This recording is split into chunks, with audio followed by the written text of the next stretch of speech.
Welcome to 7 Investing Now, a show that teaches you how to take a long-term view on investing by better understanding what's happening in the market now.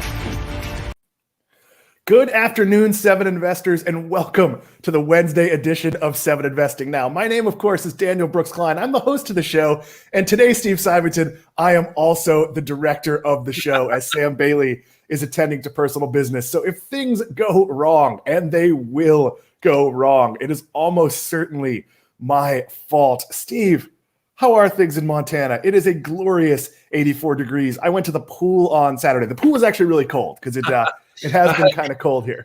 It's great. I'm happy I can pass off the blame for any wrong things that happened today to you. And it's going to be 52 here today. So we're nice and toasty warm. So Steve, and we're going to do a news roundup. There's so many stories in the news. That's what we're going to talk about. We're going to go through a whole bunch of them. And then the second half of the show, we're going to talk a little bit about areas where people waste money and why sort of perceived value is important. Of course, along the way, we would love your questions and your comments. I don't know that I know how to share them, but we will certainly share them verbally. So if you want to say hello to us, please do. If you have questions for us along the way, we're going to talk about a lot of things. So we'll probably go a little bit out of order when it comes to the questions and the comments. But Steve, have you ever bought a car? I say new car, but I actually bought a used car. Have you ever bought a car? Yeah. I've probably spent too much on new vehicles. Some of it was sort of in the name of, all right, I want something I don't have to worry about. I got a new vehicle. We have an Expedition that carries a boatload of people and has the turning radius of a school bus, but it's a great vehicle that I don't really have to worry about. So that was sort of one of those rare exceptions to the general financial wisdom that you should follow is don't buy that new car. But So I've driven a Nissan Versa for the past 4 years, and when I take a long trip or go someplace with narrow roads, like driving to Key West, it's a very light car and it blows around quite a bit. So I decided a few months ago, my son's going to drive soon. He's in driver's ed. And then I wanted a slightly safer car. So I looked up really safe cars and I came up with that I wanted a used Toyota Prius. I bought the Consumer Reports. I had sort of everything down and ready to go. And I did what I did for our previous two cars, Steve. I went to Carvana. Now, this is an endorsement of Carvana, the product, not Carvana, the stock. I think it's too easy a model to duplicate. We're seeing it with Vroom, that there's basically a copycat company that's taking some of the business. But I've never had a better experience. You log on, you basically tell it what you want. You can play with your payment terms. You can play with, geez, do I want one that's going to cost money to be delivered? Do I want to wait till they have the same car that's right near me? It's basically a seamless experience. I put my trade-in VIN number, answered a few questions. A few days later, they show up with a car.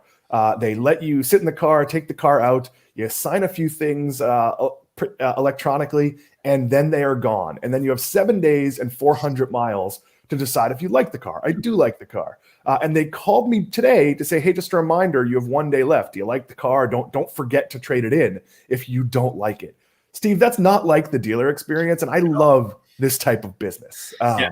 That's a fantastic thing. Yeah, I actually just went through the same thing, traded in a vehicle for another used vehicle, actually our secondary vehicle, picked up a Jeep. I was excited about that, but it was not that easy. It was with a dealer, and I'm a little envious of the process, but happened to be again, not an investable company in my opinion, because it's just too easy a model to duplicate. We've seen a lot of copycats. We could also see car dealers decide to stop treating people terribly and have a different business model.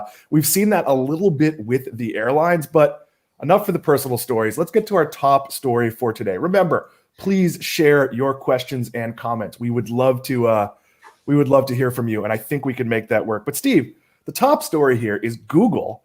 That's the parent company Alphabet. They just announced in a blog post this morning that they're going to stop selling ads that rely on your individual browsing history. So if I, as a joke, as I did yesterday, spent some time on nuts.com, a site my wife finds unbelievable that it exists, and I was looking at what they actually sell, and now, of course, I'm seeing nothing but ads for like cashews and other things they sell there. That's not going to happen anymore. What does that mean? What does that look like? Well, so it was David Temkin. He's Google's director of product management. And for investors keeping track, remember the parent company of Google, the holding company is Alphabet. And basically, they just announced in a blog post this morning that they're planning to stop selling ads that rely on your individual browsing history. This is a huge deal. We might remember that Google already said last year that they were phasing out third-party cookies. And this goes further, though. This is essentially Google saying that they plan to stop investing and using any tracking technology that identifies individual users' browsing history. And this really comes as the broader industry is facing rising expectations from consumers for a more privacy-centric internet. And to be clear, Google would be much more hesitant to do so if this meant if they were moving forward without any sort of alternative in development or in advanced development.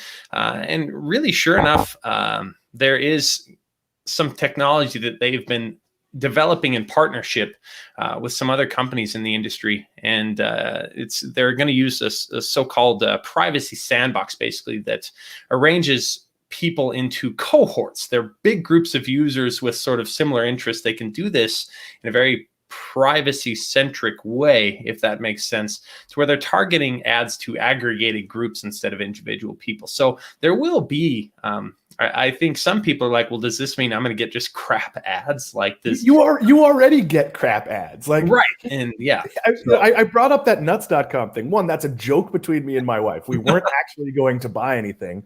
And realistically, if I Google walnuts, does that really mean all I want to see is walnut ads? I've talked about in the past that my wife had a nonprofit project where she had to help a local shelter buy baby diapers. So I was searching forever on a whole bunch of sites what the best prices for different size diapers. I can pretty sure tell you I didn't have a baby at the time and I didn't want diaper ads for the next 3 months.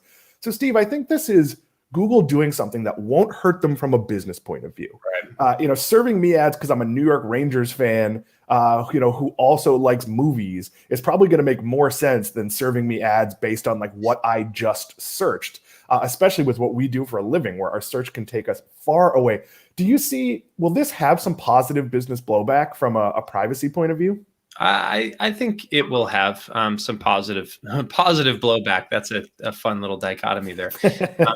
Yeah, I think it will. I think part of the reason, a big reason that they're doing this is that Google realizes that they can do this from a position of industry leadership.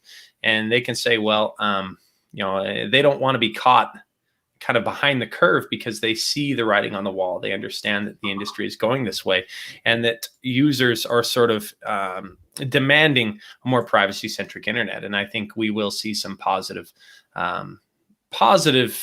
user blowback. This also could also really help them from when you're looking at privacy and antitrust concerns and a lot of scrutiny facing big tech companies and saying, should you really have access to all this information? And I think it's sort of it's a user-friendly move that should kind of help their sway when they're making these arguments to regulators, in particular, that maybe they want to play nice and they want to have this open, more private internet. And I think that the public at large should welcome that. Yeah, and Steve, let's pull up a comment here from. I'm not even going to try to pronounce your name. I apologize. Will this impact Snap or Facebook News?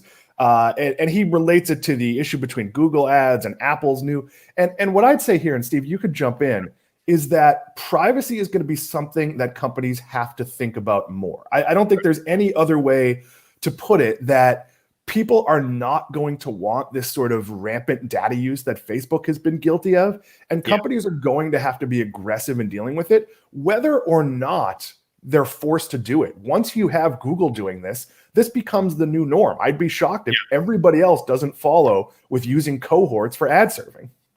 Right. And Google also mentioned in their blog post this morning, and you should search for it. It says Google charts a course for a more private internet. And they do mention, they sort of admit that not everybody's going to do this right away. Right. So they're looking at kind of phasing in some of this technology in the second quarter of 2021. And I think we can realistically expect them to be using maybe this on a more broad basis next year. So it's not going to happen right away. But when it does happen, there are going to be companies that still attempt to track individual users' behavior. And Google admits that, hey, we may not be able to serve quite as tailored data, even though it's maybe not necessarily the greatest data. You were mentioning earlier, it's like if you're checking out with an online grocery delivery or something, you add creamer, and they say you might also want to add creamer. It's like, well, thanks for the creamer for my creamer. Like, I don't need this. But so they're not great in that sense. They might actually be better when they're targeting the groups, because they might not be so bizarrely specific and sort of lacking context with what you purchased, because maybe there's an argument to be made that these very, very specific tailored ad experiences are too good, and it might, they might see some positive byproducts of actually targeting to a cohort rather than individuals. You're watching 7investing now. Our top story today is all the stories. We are talking all sorts of news. We see your questions and comments. We're going to take them after this segment. Some of them I'll throw out to Steve, just so you know. The specific companies they're asking about, we might not talk about those companies, but we will talk about the market point that some of those questions raises, because there's a lot of why is this stock doing that kind of questions. And I think as long-term investors, I literally just wrote a piece that said, well, why is this stock doing this? Who cares? Nothing has changed about my underlying investing thesis. There was no news today that mattered. So for the most part, that's usually what we think. But let's move into the political realm without being too political. President Joe Biden says that life will be back to normal by this time next year. He also said that there will be vaccine available for any American who wants it, which, dear God, should be most Americans, by May. Steve, I see kind of a dichotomy there. If everyone could have a vaccine by May, why is life not back to mostly normal in June? Like, I'm not sure why we have these like strange goals. And I ask this from the investing point of view of normal means there'll be crowds at Disney World. There'll be hotels open. There'll be, I'll be able to play blackjack without, plastic dividers between me and somebody else. Yeah. I know you're not the medical person here, but why do you think there's these weird two different goalposts? Part of it is, there's certainly an aspect of sort of vaccine hesitancy. There's a pretty large group of people who are concerned that these vaccines were rushed and that they're not as effective, et cetera. I mean, to be clear, and after talking with our colleagues in biotech about this, who are by all means vaccine experts, these vaccines, they weren't rushed, they were prioritized. And there's a big difference. And that's something that we really need to keep in mind, is that these weren't vaccines that were sort of rushed into development and that you're getting some sort of discount version of a vaccine that isn't, it's going to make you grow an arm out of your neck or something. That's not the way it works. They were prioritized. And, so I would make the argument that people shouldn't be worried about that. However, there are a significant group of people who won't get vaccinated right away, and we're going to have to worry about that. There's also, the arguments that some of these variants may be less, that there may be new variants that we're dealing with. We just sort of need to phase this kind of back in, and there's a couple months sort of period where you need to. It's not just flipping a switch, It's not. And that's why I asked this question, because I think we've seen volatility in the stock market where people are bidding up like hotel stocks and other things based on a recovery. And this isn't going to be like there's one day where someone comes on TV and says, we're recovered, like everything's great. Like, this is going to be gradual. I've been vaccinated. I'm fully vaccinated as of tomorrow, will be 2 weeks. So I'm going to do some things like go see other relatives who've been vaccinated. I am more willing to get on a plane because it's less of a danger to my family. I was always going to be careful, right. But I am going to do the things that the CDC has said is okay to do. Yeah. But me deciding I'm going to go on a gambling trip doesn't necessarily mean the economy is open or everything is normal. Yeah. So it is going to be a slow rollout. But Steve, let's stay in the political realm here. While we're dancing with fire, why not? There's a $1.9 trillion stimulus plan that's moving forward. And this includes $1,400 payments. And why is this important from an investing point of view? A lot of people are spending this money, but what is this going to look like? Well, I think it'll look like everyone takes their $1,400 payments and YOLOs it into GameStop options. I think. Just kidding. Please don't. It's through the House, the $1.9 trillion stimulus plan, and this should kind of aid and sort of supercharge economic growth. And now it's going to go to the Senate. We're going to see some back and forth, attempts to kind of lower the size of that $1.9 trillion price tag. I think they'll have limited success, anyone who's trying to reduce the size of that. But there are some things that will probably be written out. They've already sort of abandoned the $15 minimum wage aspect of it. The $1,400 payments are not expected to be a point of contention. To be very clear, that will be on its way. That's sort of a very bipartisan. Everybody wants this. It's going to happen. $1,400 per adult up to $150,000. I think it phases out by 150. And Steve, let me jump in. I'm all in favor of jumpstarting the economy. Right. I am not in favor of sending me money, and I think that's a problem.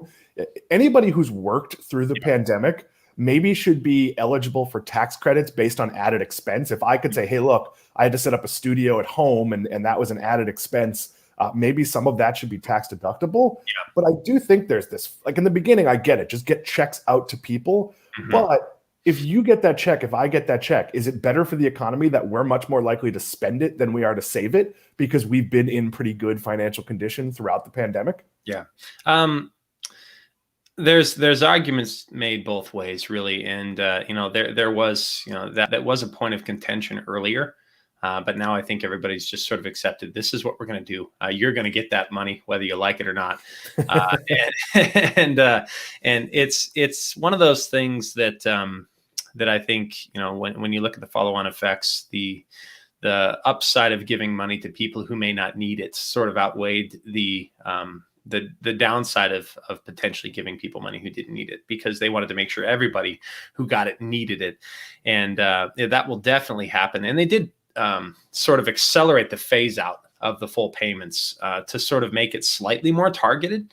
But most people who got stimulus checks last time should get more this time around. So it'll be really interesting to watch kind of the follow-on effects, because the last $600 payments that we got did result in some pretty quick spurs for sort of economic reopening businesses. And we had the CEO of Walmart saying, this is, people are spending this on necessities, especially with those lower income tax filers, and that was really important, because these are people who they were sort of choosing between paying rent and feeding themselves. And that's a situation that nobody should be in. And I think this was sort of like let's overshoot this instead of undershoot this. And they didn't want to walk that line. So that's kind of the way it's happening, and should, hopefully get it approved. Everything in the stimulus package, they're hoping by the middle of March, which means, possibly by the end of March or early April, we'll start to see those checks arrive. You're watching 7 Investing Now. We see your questions and comments. Feel free to get more in. We're going to do them in between segments. Steve, let's stick with Walmart here. So Walmart has dropped. Now, they do 2-hour delivery in certain markets on a limited selection of items, but they've dropped the $35 minimum.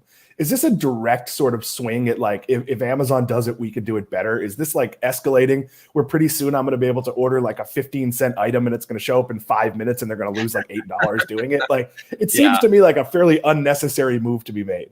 Yeah, I think, it's definitely a shot at Amazon. They're looking for that 2-hour delivery, and they're trying to, it's sort of one of those weird flexes. It's like, did you really need to flex that? Did you have to do that? But I think they decided that the benefits, again, in this case, of dropping that $35 minimum purchase for a 2-hour delivery outweighs, the possibility that someone might want to alternatively get something like that from Amazon. So Walmart and Amazon are in this battle. I think people actually generally underestimate Walmart's capabilities relative to what Amazon can offer, because they think, well, Amazon is this powerhouse in delivery, and Walmart's, they're so big. But Walmart's not there yet. They've done a great job on the fly building this out. But the reality is Walmart's still using 170,000 human people to fill these orders. That is not cost effective. What this is good for is it's really good for consumers. As investors, there is going to be an expense drag on both of these companies, and to a lesser extent, Target, based on this sort of, well, if you do this, we do that. And that's going to be good for their infrastructure. That's never going to end. But at some point, well, we can't have instant delivery. So, until you have Star Trek being able to beam things to people, 2-hour delivery might become 1-hour delivery, but that's probably the end of it. Let's stay in retail. This is what I really like, Steve. Nordstrom. That is not a company we talk about much. Nordstrom is a struggling high-end retailer that caters to older people. I think it's probably fair to say, but that's a shop like my mom would talk about. Not really. That's a terrible example, but like it's more of a high-end store than you and I might go into to buy a pair of jeans or sneakers or whatever it is. But they're bringing in a store within a store concept for Tonal. Tonal is a sort of a cross between Mirror and a Bowflex. It's like a big screen mounted on your wall that also has the exercise equipment built in it, and it can track your workout. It's so it's part Peloton, it's part directed workout. I think it's a really cool product, and I wasn't going to spend $2,500 on one. I'm not going to spend $2,500 on one because I live 30 yards from a gym. But if I didn't, I might, but I wouldn't do it without seeing it. I think this is actually a pretty brilliant deal for Nordstrom to bring in some new clientele. Sure. I don't live 30 yards from a gym, and I'm not buying a Tonal, but hey, maybe they can. I'm also not going to a Nordstrom anytime soon. So, maybe it'll sell. I'm kind of meh on this whole thing. Like I honestly think a year from now we're not going to be saying Nordstrom and Tonal maybe won't be saying this is a transformative deal. So they can maybe it's bring in people, but definitely not a transformative deal. But you got to look at this in steps. When Best Buy began its transformation and they first said, well, let's have a Microsoft store. I don't know what store was first in Best Buy. Mm-hmm. And then eventually a massive part of the Best Buy business became these store within a stores. If this becomes, okay, a month from now, Nordstrom announces Warby Parker is going into their stores or Untuckit or whatever it is, all of a sudden they could use digital brands to transform Nordstrom. And there is an opportunity for this because a lot of these online only retailers who were looking at brick and mortar are a little bit wary about their investment there. So taking 50 square feet in a Nordstrom that you probably have a relatively short-term deal is a much smaller bet than putting a Peloton store in a mall and having to sign a lease, though lease terms have been more flexible. Steve, let's stay retail. So have you ever done an Amazon return at Kohls? Because Kohls says it's driven 2 million customers to them. And it's really the first good news we've heard out of Kohls in a very long time. Yeah, I have several actually. I like, whenever I need to return something, it's a lot easier just to go there and, they'll throw my box back at me and be like, I don't want this. So they'll take care of the packaging. It is kind of handy though. And I can confidently say I probably wouldn't have set foot in Kohls otherwise. And I have, browsed around a little bit. So, hey, good for them. Has it led to a purchase? Because sales were down at Kohls, despite them being in a better financial position. I think actually once it did, because I walked by there, they make you walk all the way through the store to get, sort of like back into the left and oh yeah, the Amazon, I'm like, I know what you're doing, guys. You're making me walk by all your little end caps and everything. And I was like, oh yeah, they have a pretty good shoe selection. We've got kids and we've picked up some shoes from them. So absolutely has. So good move for them. And, whether it's a giant headache for the person who has to sit there and accept Amazon deliveries all day, I don't know. But I do think it was actually sort of a low key, brilliant move to bring people in. And it sort of accomplished what they were hoping it would. I still question it, but it's the first time Kohls has seemed hopeful. And I will move them from I slightly don't think they're going to make it to I slightly think they might make it. You've gone from a frown emoji to a grimace emoji, I think. I think, and personally, I'm trying to go to a this guy emoji from being grimace. So that is the transformation we are going for. Target reported earnings. They were blockbuster. Sales were up 21%, but that's not the interesting part, Steve.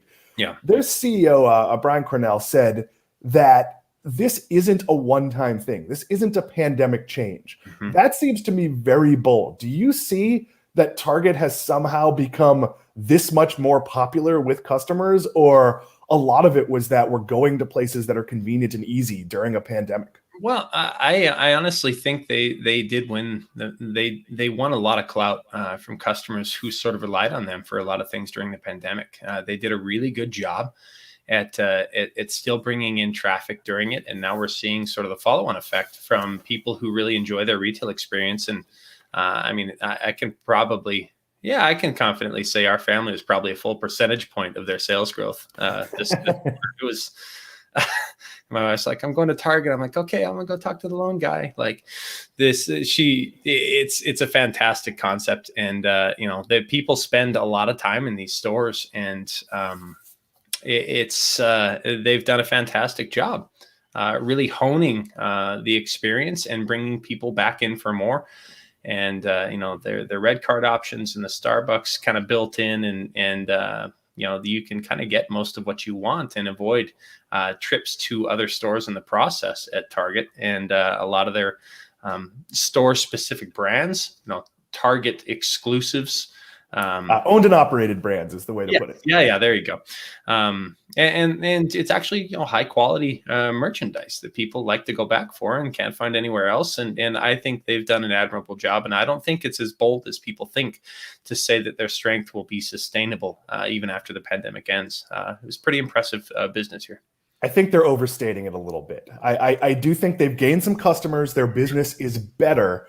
But a lot of Target shopping right now, not a lot, but some of Target shopping right now is because it's easier to go into Target than a smaller store. Target has always been entertainment in my household. We have always, on a do nothing Saturday, gone, hey, you want to go walk around Target and we'll buy a few things.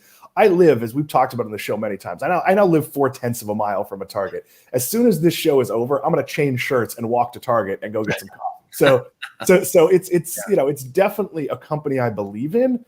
But I do think as investors, be a little bit wary next year that you're going to see some same store sales declines. You're going to see some stores, and you really need to look at 2 years ago. Domino's is a really solid company, and a lot of people, for financial and convenience reasons, have been ordering pizza. That might be more pizza than they normally order. I know that the Chinese place we normally order from is selectively closed a lot, maybe like 2/3 of the time. They're picking and choosing when they operate. So we're ordering other things. That pattern will change if the Chinese place reopens, and that was probably a twice a month for us, as opposed to now being oh good, they're open, we'll get it. So I do think be a little bit wary of Target's optimism here. Steve, we got 2 more we're going to do, and I'm going to let you. I would like to address the question from, if you could bring that up, from Kevin Eckmark on the bottom. Absolutely. He said that the demographic changes is what he's referring to at Target would be interesting, filled with teenagers, young families like them all. I agree with that as well. That's been really interesting. As I go in there's a lot of young people. Do you think that's a change? I feel like that's always been the target audience. I feel like it's more so than usual. Every time I go in there, you have kids, groups of kids walking around. And I noticed that the last couple of times I was in was that it wasn't so much, kids being dragged to the toy section or kids dragging their parents to the toy section. It was actually, kids kind of browsing around, teenagers who can drive there themselves. So it will be really interesting to watch whether this is overstated. So anyway, yes. I've seen no shortage of the normal teenagers at my mall. So we still go to the mall somewhat regularly. And I do feel like it is still a hangout. I think we talk a lot about mall traffic, and it's one of my pet peeve things. I've brought it up many times. That Bradley says, no, you're just getting older, Steve. Bradley, you're probably right. we can show that one as well. Oop, did I not? I made it disappear. We are getting older, and I think I'm more aware of how many people are in the mall with no intention of purchasing anything beyond maybe like a pretzel or something at the food court later. I think that is something.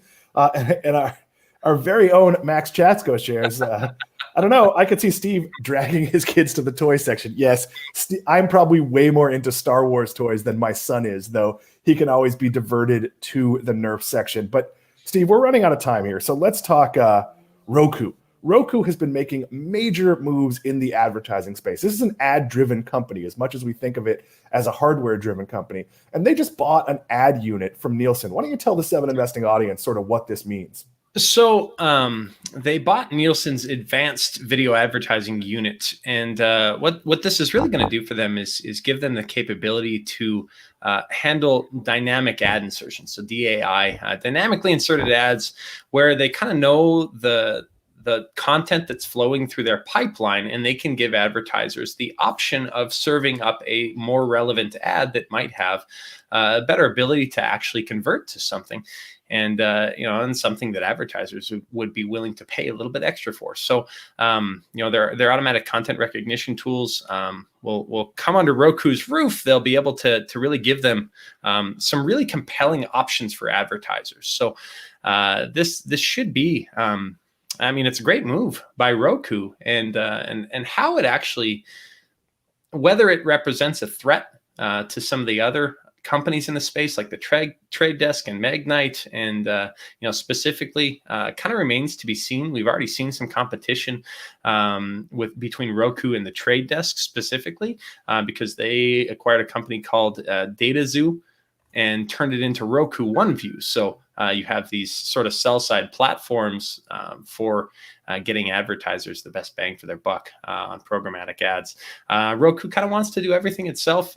You were talking about that a little before the call. I'd love to hear kind of what you think of this specific deal. Yeah, I think this is Roku following the Facebook model. I think Roku wants to be able to sell you the ad, have it all be self-serve, and target the ad as best as possible. We all know this is not a great experience. Like, I have a TiVo, and when you play something in your TiVo archive, it gives you a 30-second commercial. You can skip it if you want, but it gives you a 30-second commercial, and it's in theory targeted. It is never in practicality targeted. At least has been my experience. So Roku is going to get better and better at this, and it's going to make them more of a Facebook competitor, where they can go and say, hey, small business, like, I can give you pizza place, people who live within 2 miles of your restaurant that are interested in pizza.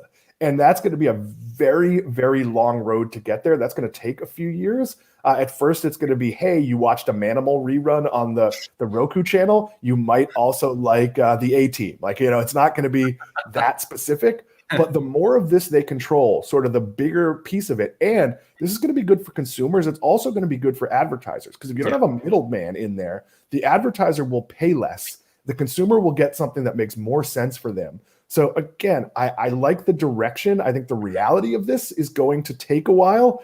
But Steve, one last story before we take some questions. Then we're going to talk a little bit about 7investing, and then we're going to talk one of my favorite personal finance stories, where people are wasting money. But Square has launched a bank. Right. I didn't know Square wasn't a bank. What does it mean now that Square is a bank? So it's going to be headquartered in Utah. It's going to offer business loan and deposit products. So, I visited Square headquarters a couple of years ago, and they were talking about how they wanted to kind of be this leader in these small loans that they wanted to offer people. This will make it easier. They'll kind of originate loans for Square Capital's existing lending products. So this will help facilitate this. It's a good move, and it'll continue to sell loans to third-party investors and limit balance sheet exposure. Doesn't expect to really have a material impact to its balance sheet or revenue, gross profit, adjusted EBITDA in 2021. But really, it's just a signal for Square's broader ambitions to be sort of a one-stop shop in the financial space and payments. And it's a fantastic move for the long term, even though it may not have really any big impact on its financials in the near term. Yeah, they've said it's not going to have a material impact. I just think it gives them optionality. They're still going to use outside banks. They're not going to take the balance sheet risk of everything being a loan they do. This is just another tool in their arsenal, and I think it's a smart play. It's not easy to become a bank. I know, Steve, if you want to become a bank, that's going to take years, not weeks, not months. There's a lot of regulatory concern. Yeah. That being said, we have gone through a ton of stories here. We're going to take a few of your questions. If you want to get questions and comments in, we will do some questions now. We will also do some questions at the end of the show. But Steve, before we do that, it's a couple of days after the first of the month. You had a busy weekend. Why don't you tell the audience that's watching sort of what happens at 7investing on the first of the month? It's always a little crazy toward the end of the month and right afterward, because we offer our top 7 stock ideas to subscribers every month for $17 a month or $170 a year. That basically gets a couple months free if you go with the annual option. But that's what we do. We pick stocks for people, and we transparently track them with real money positions in a recommendations table that people can click on, view our reports, see the performance of the stocks in real time. And every month we offer seven new recommendations up to subscribers. And you go to 7investing.com/subscribe to take a look at what we have to offer. And you also get access to us. We love talking with subscribers and answering their specific questions about our recommendations. So that's part of the fun. We're a small team, and even though it tends to be very busy for us, and you might get emails from us at 10 p.m. or something when I'm digging through something that you sent me. It's a blast, and we really can't express our support or our appreciation enough for the support of people since a year ago.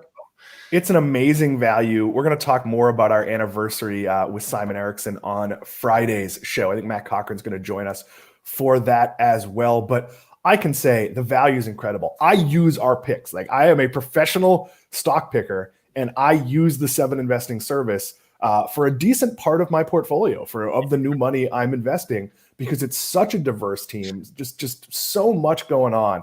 But that being said, Steve, we're going to move from stocks into personal finance. And I had a tweet go viral that this has been seen by about 90,000 people at this point, which is pretty exciting. And I basically asked on Twitter, what's the dumbest thing people spend a lot of money on? My suggestion was, and this is not about my personal situation, because I had a lovely wedding that my mother, my father threw, and it worked out. We've been married for 20 years. But I think for most people, a wedding is really a bad idea because it comes at a time of life. Now, we already owned a home. We were already a little bit established. For a lot of people, it comes at a time where you'd be better off putting a down payment on a house. You'd be better off paying down student debt. And really, I kind of feel like we should celebrate like our 10-year anniversary, not getting married's easy. Staying married is the challenging thing. But Steve, let me ask you, is there any area in your life where you're consistently wasting money and you do it anyway? Not so much. Probably eating out is one of those areas that we probably spend too much money on every month, and maybe we don't look at our budget as closely as we should.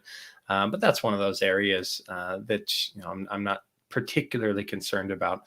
There are a lot of places that you can sort of waste money, and like to the wedding idea. I honestly think that's kind of one of those hard sells, because people are like, I'm doing this once and only once. And statistics would say, no, you're not. But that's kind of the tricky part about those big one-time expenses. You could put college up there with that as well, where, it might be smarter for people to go to a couple of years of community college and then finish their degree at, wherever they want their diploma to say. But that's kind of a hard sell. And in retrospect, people say, I would have done this differently, but that's tough. So I'd look at it two ways. I think it's kind of a value proposition. And because people most commonly answered Starbucks or fancy coffee. Yeah. And here's the reality. We're going to talk about this in the finisher as well. And I forgot to get to your questions. So we will get to your questions at the end of the show. So please keep getting your questions and comments in, things you'd like us to talk about. They don't have to be related. But I will say that for me, when the world is normal and you can sit in a Starbucks, the ritual of walking or driving to get my cup of coffee, maybe something to eat with it, getting my laptop out, doing some work, there's a lot of joy in that for me. Even after this show, to walk over to Target, get my iced coffee and walk right back home with it, I'm going to enjoy that very much. So now if it's just a ritual and you don't enjoy it, or just a rote thing you do, and you'd be just as happy with the coffee in your house or your office place, then it is a waste of money. But if you're doing something like I have Disney passes, which are most people would consider, ooh, that's a waste of money. Like, why, you're going to spend, between my son and I, it's like, $1,200-$1,300 a year on annual passes to Disney. It's, well, we went 25, 30 times last year, and there's a lot of fun to it. There is a lot of stress removed when you don't have to say, I'm only going a certain amount of times per year. So I think that's the reality of all of these personal finance areas. But Steve, let's share some ideas where people, could maybe still get what they want, but cut some corners. I'll throw one out. Buying a car. We talked about this in the early part of the show. I have never purchased a new car. I always buy a used car. In fact, this time I traded in a 2016 Nissan for a 2014 Toyota. And I did all of my homework on that. But one, Carvana does an excellent job. So the car looks like nearly new. But I got a car I really wanted with all the features I wanted. And I got it for under $11,000. Like, whereas a new one would have cost me, I don't know, somewhere close to 30. What are other areas like that where people can maybe still get what they want and save a little bit of money? Phones, new tech. Like, I've never been sort of the guy who wants to have the latest and greatest everything. Like, you mean like me? Yes. So like, and some people take a lot of pleasure in that. And I think there is something to be said for sort of the intangible joy that you get from some of those items on a limited basis. But I don't mind waiting, a year, kind of like, if you waited even a year or two to buy or to let somebody put the first 20,000 miles on a car or something, save yourself $10,000 or $15,000 in the process. Like, even if you're getting an almost new vehicle, and I've kind of done the same thing with vehicles. We traded in my wife's first car just a couple of years. Actually, we donated it to a church. It was a 98 Cavalier or something like that. It was so, I don't mind hanging on to things for a while if it means I don't have the latest and greatest, but I do. I think there is some sort of intangible joy that people do need to consider when it comes to little expenses like that. So I think it's important to go to sort of relative value. So I'll go back to weddings. Again, we had a lovely wedding. We got married at the Peabody Essex Museum.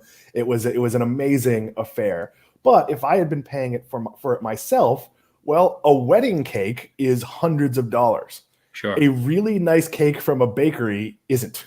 So is it that important to you that your cake be a wedding cake?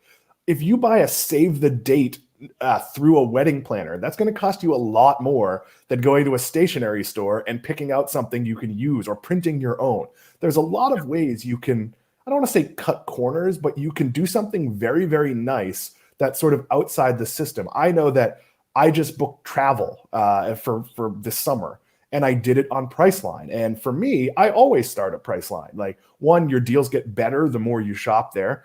And it was frustrating because where I wanted to go in Key West, as soon as I tried to book something, it was gone. Like, the area is that there's been a run on travel. So it took me a while, but I paid about a third the price I would have paid had I gone to another travel site or to where I booked website directly. So I do think no matter how much money you have, you really need to focus on what your purchases are. I know during the pandemic, we've been ordering, Gold Belly and Butcher Box and things that are really, really convenient. And Gold Belly, admittedly, there was a really good deal from American Express. So I got a basically 50% off. I'm not going to do that post-pandemic when I could go to the little grocery stores and butcher shops and places that I like. So I don't think any spending is inherently wasteful if it brings you that amount of joy. If your wedding or your dream vacation or your cup of coffee is that important to you, you need to rank it, but you also need to give up. Like, I'm getting my cup of coffee, but I'm not driving a 2021 car. Steve, I'll give you the last word on this one. Yeah, actually, our friend Max Lucas brings up an excellent point. If you wouldn't mind bringing up his comment.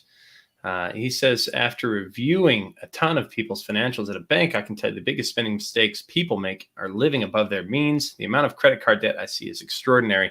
That is a fantastic point. One of the areas that people waste a lot of money is credit card interest. You don't realize, when you're, even if you have a really, a card with attractive terms and attractive, when I say that, I mean something like 14%, 15% interest or something might be a good rate on a credit card. That's not even an attractive term from a guy who'll break your legs. So that's the trouble is, when you have a ton of credit card debt that's accruing interest at extraordinary rates, higher than you might reasonably be able to expect each year, even in the stock market. That's something that you should pay down and avoid running back up again. Living well within your means, not spending money that you don't have, I think is something that on a broader basis is a fantastic way to avoid wasting money and accruing interest on credit card purchases, because that purchase, whether you needed it right away or not, or whether you could have waited maybe a month or two to kind of save up for it, ends up being a whole lot more expensive than you think when it's accruing interest on a card. So definitely a fantastic point from Max.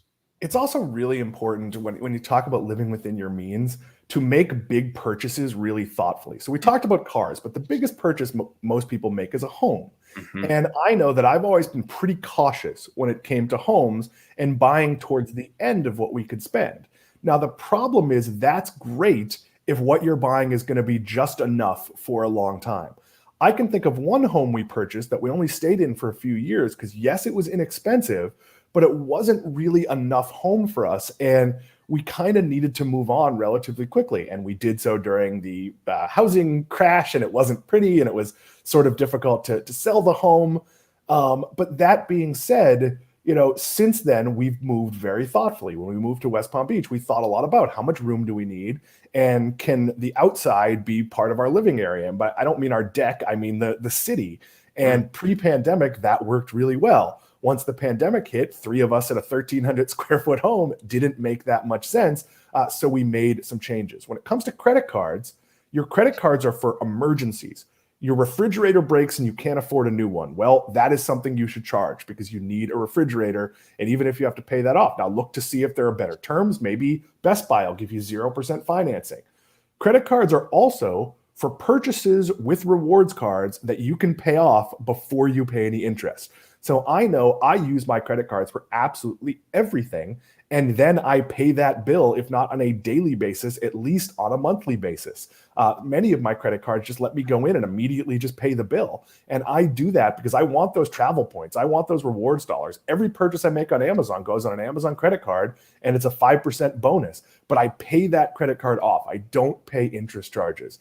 So that's an area where if you can be disciplined, you can do really, really well with credit cards. And that also really helps your credit. The more you pay off your cards, the more credit card companies will increase your limits. When your limit goes up, your utilization rate, if you are using some of your credit, that will go down. I know at points we've had a balance because we had a 0%, like when we redid our floors, we had a 0% 18-month financing, and I just set it to auto pay in 17 months. Mm-hmm. So it paid some every month. Why not take a free loan? But that does up my utilization. So the more credit you have, the better. But Steve, I see a lot of questions here, and they're all on a very similar theme. And I'm going to share just a couple of them. So this one is, hi all, is Palantir bottoming? I tend to think so. And then Tucker 4151, and I can't see the names. They block out on my screen while He's I'm asking about Lemonade there. And he says, can you explain Lemonade after earnings? And Steve, I don't want to explain any of these companies. Is Palantir bottoming out? I don't know. Yeah, that's so. I mean, I can speak to those a little bit, and but Palantir. I'd actually like you to speak to sort of the philosophy of long-term investing more so than a specific I think stock. First, the thing that we need to talk about is the fact that we don't try and time market entries. We do provide our recommendations on a monthly basis when we think the stock is trading at a relatively attractive valuation relative to its long-term prospects. So that's something we really need to think about. Don't try and time so much the bottom or top of stocks in that sense. And there's an argument to be made that companies like Palantir have been hit hard, and potentially the stock could be attractive for long-term investors. Especially given really, really sharp pullbacks, but it's really hard to tell how far they're going to go. And I think the better idea is to buy companies like this on, if you're interested in buying a particular stock, don't be afraid to dollar cost average your way in. Don't, say, all right, I've got $1,000. I'm going to put it all in at this time because I think it's good. I think I'm going to time the bottom. And then, it falls 13% more or something, and, people panic because they see the value of their investment declining. You should think of this as owning a piece of a business.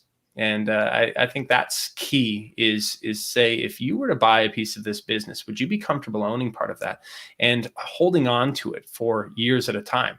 And if the answer is yes, and you think that this business is going to be a much larger business years from now, then consider opening it up and maybe don't put all your money to work at once. Buy it in thirds or quarters or something. But that's kind of how we need to think about this. We're long-term oriented investors. We don't try to time tops and bottoms or trade around earnings. We say, we like this company now. We're buying it. We're holding it, and we think its value will go up in time. So let me talk a little bit about Lemonade. You know, my wife and I both got 10-year insurance policies through Mhm. Lemonade within the last week or so. Yeah. But they're trying to disrupt an industry that's been around for hundreds of years. Hmm. One earnings report is not that relevant. Now, if you go to the earnings call and they tell you, hey, we thought consumers were going to like this and they don't, well, that would be different. They did not say that. Yeah. But really the story for Lemonade isn't going to be about quarter to quarter. It's going to be about whether the market accepts this as a way of buying insurance. That's important. Mhm. And two, whether the risk portfolio of selling insurance without a medical exam proves to be a good one. You're not going to know that answer Yeah. for at least, 5 or 6 years until you start seeing, was their AI wrong and they were selling these too low and more people are dying? Right. Or maybe their AI was great and they can actually start lowering prices in selective Yeah. places. So this is not a company. And there are other companies being asked about. There's probably 10 questions on the list here about specific companies. And for the most part, it's really encouraging when, say, a Target comes out and says, or a Kohls, which both did, we fundamentally think we have more customers and here are the reasons. Because that gives you a baseline to track. Is that true? Do they have more customers? Will that play out a year from now? I think that's really interesting, Mhm. but I don't really put a lot of stock in any of the short-term news. And if you're a member, I wrote a piece this morning talking about one of my picks, but mostly talking about how it was 20% up and 20% down in the same day more than once in the past few months. And that Right. doesn't matter because it doesn't change the long-term thesis. Right. Steve, this has been fun. We are nearing the end here. We're going to hit our finisher. I think I know how to bring this up. This was related to what we've been talking about for the last little while. What area do you think people waste the most money on? 34.5% said fancy coffee. 27.3% said new phones. 31.3% clothes. And 7% said travel. Steve, is there one there where you think people are wasting money more often than not? Um, that I guess I would have said new phones on that one. I don't mind my fancy coffee, and clothes are necessary, but they can be wasteful depending on which ones you buy. But maybe there's an argument for higher quality clothes, like shoes, for example. Like I love decent shoes that last me 5, 6, 7 years instead of buying a pair every 2 pairs every year. But yeah, travel maybe not so much right now. but No, not so much right now. I think people are largely wasteful on clothes because if you plan ahead with clothes, like, you and I own 2 suits, maybe 3. You probably own a similar amount. Yep. If you buy a suit because the suit is well priced, knowing you will need a suit for various things in the future, that Hmm. makes a lot more sense than, crud, I got that wedding coming up in a month. I'm going to go buy a suit.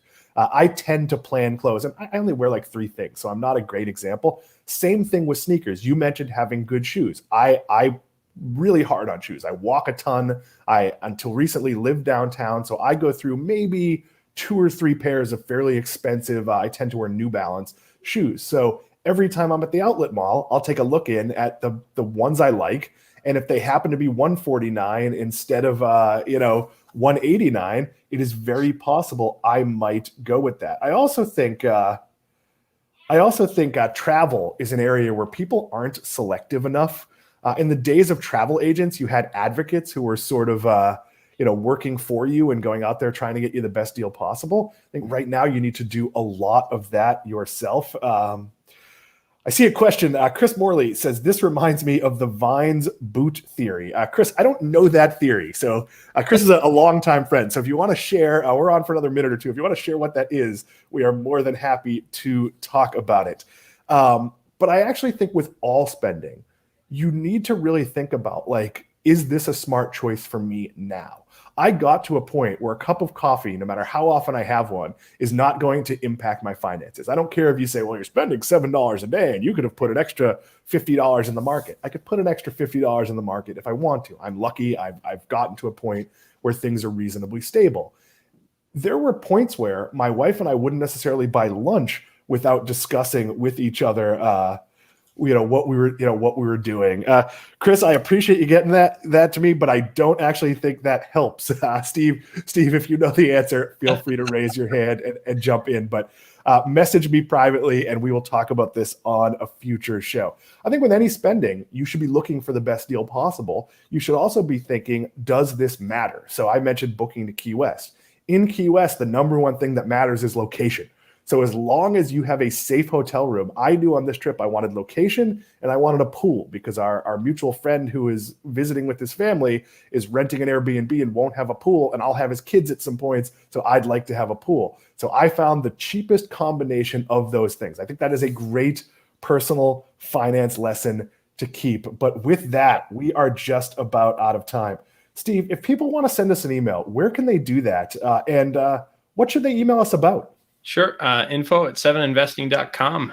Generally me that's going to be answering that email at all wild hours. So, you can ask us questions. Our subscribers, we answer questions about investing in general. And a lot of these specific companies that we see, there's a lot of questions that are coming in about very specific companies. Several of them may or may not be formal 7 investing recommendations. And, a lot of times you go to our research portal on the site, look at our company updates, you will find company updates that we have written for our recommendations on any material news. So look there if you're a 7 Investing subscriber. But we also talk about specific companies or any questions about our service, or if you have any thoughts that you'd like to share, feedback about our site, send them. Info@7investing.com. We're happy to answer that. And then, Steve, in a broader sense, people can they can interact with us on Twitter. I was really excited that whole last segment was literally based on a Twitter post that hundreds of people liked and commented on, and it's always exciting for me when that happens. But if they want to talk to any of us at 7 Investing, they can reach us at 7 Investing. We've made that very simple. That's right. The number 7 and investing. And Steve, before we go, we do actually have an explanation from my friend Chris. So I did read it up too. Yeah, why don't you read it out loud and we can explain it to people. So basically says rich people stay rich by buying things that last, while poor people are forced to buy cheaper things, causing rebuys. So often poor people end up spending more money over time. And yeah, that goes for like good work boots, or like I was mentioning, good shoes. That's exactly it. So good analogy there. And really it's one of those things where you buy something that's higher quality. And, I buy a pair of shoes that last me 5, 6, 7, 8 years, rather than buying 2 pairs of shoes every year because they wear out or they're, uncomfortable or whatever. So yeah, that's kind of a troublesome thing, I guess, you run into, is if you're able to, rich folks is the idea for work boots or whatever. Buy things that last. So you see it sort of personified if you visit a Dollar General. Right. Dollar General sells like half rolls of toilet paper. So if you're really tight and you need a half roll of toilet paper, well, you probably want to buy toilet paper. But I guarantee that half roll compared to buying a 20 pack at Publix or Sam's Club or Costco or Target or wherever is a bad value. Well, take that and multiply it across everything you buy, and you could see why not being able to make the good choices. Now, of course, it could also lead to, buying in better quantities can also lead to waste and other problems. But yeah, me being able to buy $200 sneakers that are going to last me for 6 months, as opposed to going to Target and buying $30 sneakers that are going to wear out, in a month, that might be a better value. We're going to take one last comment. And Steve, is this one printable before I put it up there? Yes, it is. It's fine. From our very own Max Chasko. And because they don't make shoes in Steve's size every year. Max makes fun of me for being a large person. He says, look how small the door looks when I get up. But yes, I'm not a small person. Yes, Steve is actually, his size is actually Chewbacca. That's there's just a big picture of Chewie on the side of the sneakers. Or he actually has to buy used sneakers. It's just a Slack channel with Steve and Shaq, like just the two of them back and forth. We are being silly here. We appreciate so many of you watching. I think I know how to end the show. If I do not, then we're just going to turn it off and slink away. But Steve, this has been fun. We did this without our producer, Sam Bailey, but so many of you watched today. We will be back on Friday.